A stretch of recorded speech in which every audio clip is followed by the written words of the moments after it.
Hello, my name is Mark Algren and I am the President of TESOL for 2009-2010. On behalf of TESOL, our membership, and the Board of Directors, I'd like to welcome all of you to the 31st Annual Conference of TESOL Greece.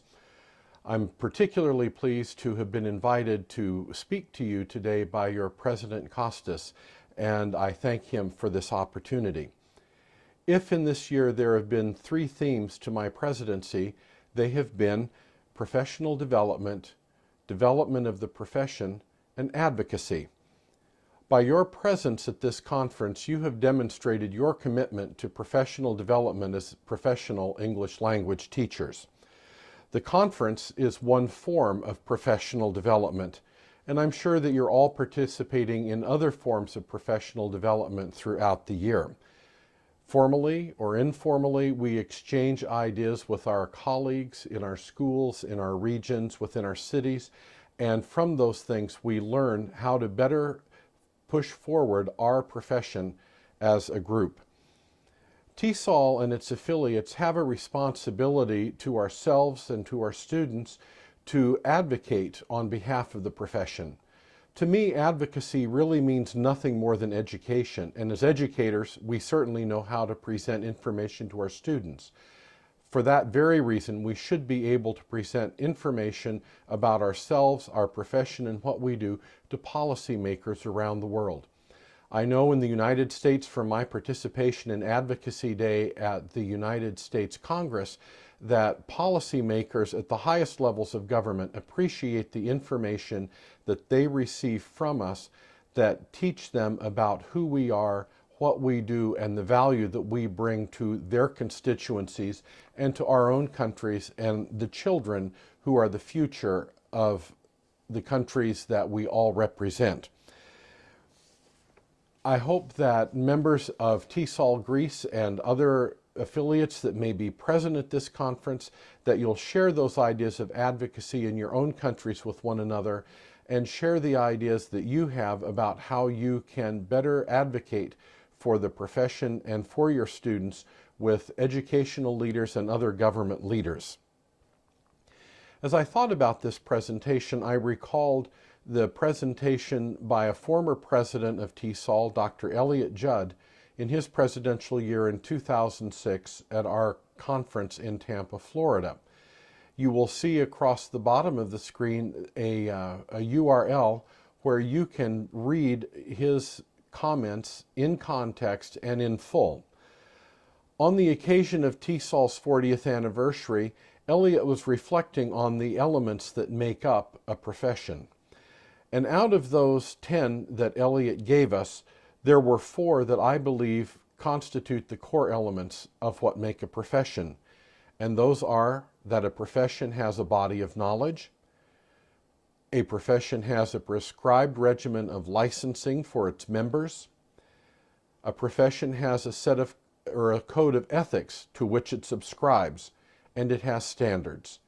And finally, a profession is a lifelong commitment by those who are its members. Certainly we have a body of knowledge. This is the information that comes to us from our research and from our own experience. And it's important for us all to be knowledgeable in the body of research that informs what we teach and how we teach.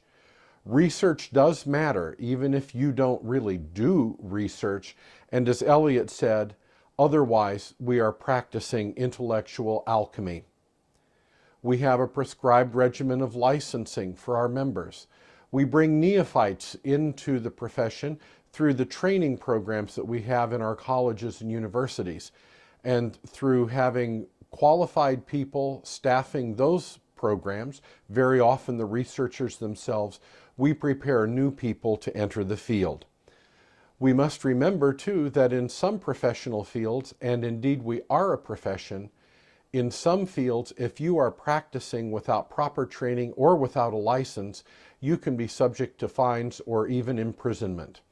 I know that no one has ever been sent to jail for teaching English without proper training or proper licensing. But I think it is certainly the time where we as a profession need to insist that people are properly trained and properly licensed. Where more and more of the world teaches English, errors in language and communication can often have disastrous results, and I only need to refer you to air crashes in the Far East where pilots and people in the control tower did not understand one another even though both were speaking, and in this case listening, to English. Errors were made and they cost lives. As professionals, we abide by a code of ethics, and this code of ethics, coupled with our standards, protects the public and governs the public trust that we get. Finally, our profession is a lifelong commitment. I remember the day that I first set foot in this field, our field of teaching English as a second or a foreign language. And it was on August 14th, 1979 that I landed in Hong Kong and took up my first teaching position. For me now, over 30 years in the field have brought me to a profound knowledge and understanding of what it means to be committed to your profession, not being a backpacker traipsing through another country hoping to teach my language because I'm a native speaker and think that because I'm a native speaker, I have the ability to transmit that knowledge to others. It simply isn't so. I thank you for attending this conference, and I encourage you to participate actively in your ongoing professional development. In my travels this year to 9 countries, which constituted speaking at 12 affiliates on 4 continents, I saw people who were very deeply committed to their professional development and to bettering the lives of their students and to pushing forward the nation's activities, because English has become very much the language of international trade, commerce, science, industry, and technology. I'm reminded of seeing in the Denver airport on one of these trips a sign from a business school that said, "The top 10 jobs of 2015 do not exist today." And although those jobs may not exist, the means by which students are going to learn about those jobs are in our hands today. We are the teachers of the language by which those students are going to be prepared for the jobs that do not exist. So I commend you for being here today for this weekend. I know that you're going to have terrific sessions, and I am very happy to be the one to welcome you to TESOL Greece. Have a great conference, and thank you so much.